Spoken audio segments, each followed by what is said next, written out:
Hello, welcome to this series of videos on military leadership principles. I hope you get as much value out of it as I have in preparing it. I first became aware of and involved with these principles when I attended a military boarding high school many years ago. And as a matter of fact, that is what ignited my interest in this subject. And just for your information, later I actually served as an infantry officer in combat, though that was also many years ago. I've often heard it said by many people in organizations that the best leadership training that they ever received was in the military. It was not in graduate school or some other university setting, or even reading general books about the subject. It was in military schools, on active duty, let's say, and in the application of these principles in service. Now, why would somebody say that? And why do I feel that is to be the case? Well, I think there's a number of reasons.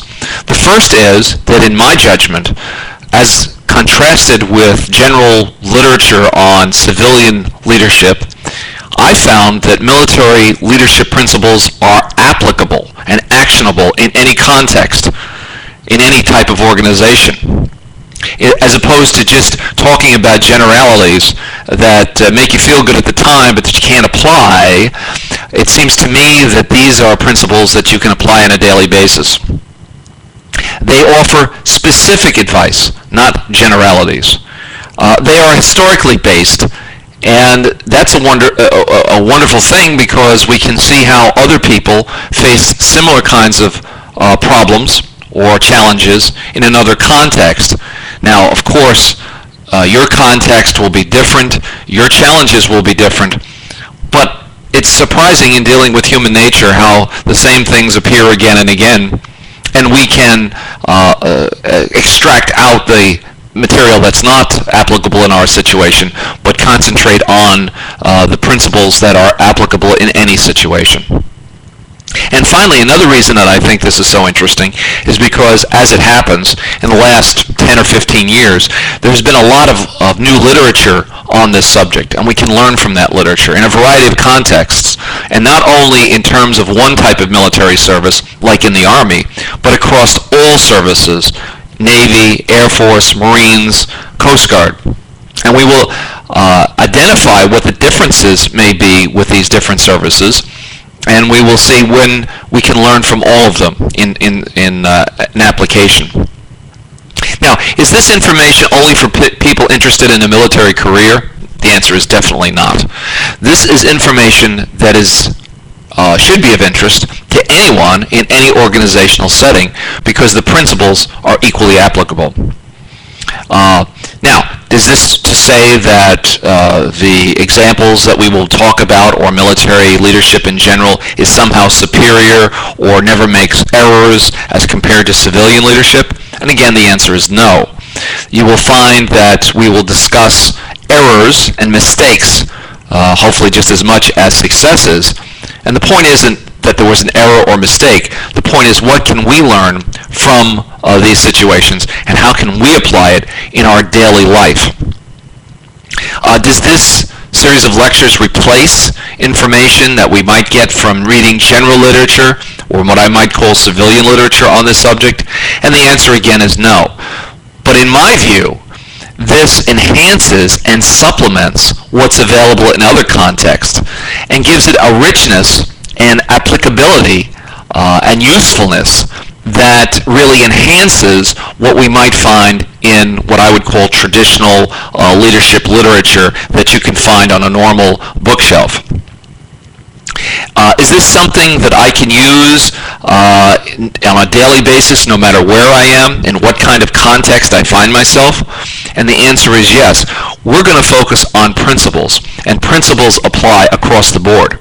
Now, the application of those principles may be different, whether you're in a military or civilian context, and your situation is definitely different than anybody else's. But I think you will find that the application of those principles that we will be talking about is exactly the same. Finally, is there something that in this that we can learn from that would be a basis of long-term study and reflection?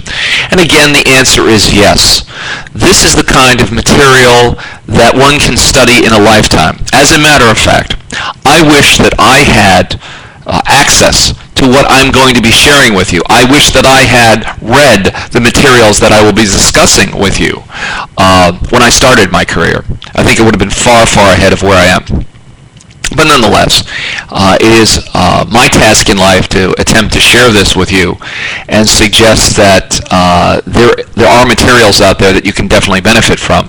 And that's not to say that your selection of readings would be exactly the same as mine.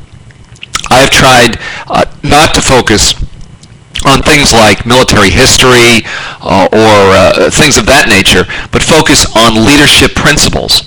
And so sometimes you will find other people focusing on battles and necessarily generals and what they did and so forth.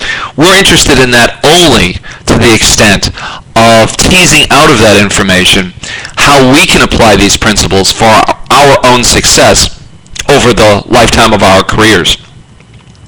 Well, in any event, that is just a brief overview of what we hope to achieve in these series of lectures.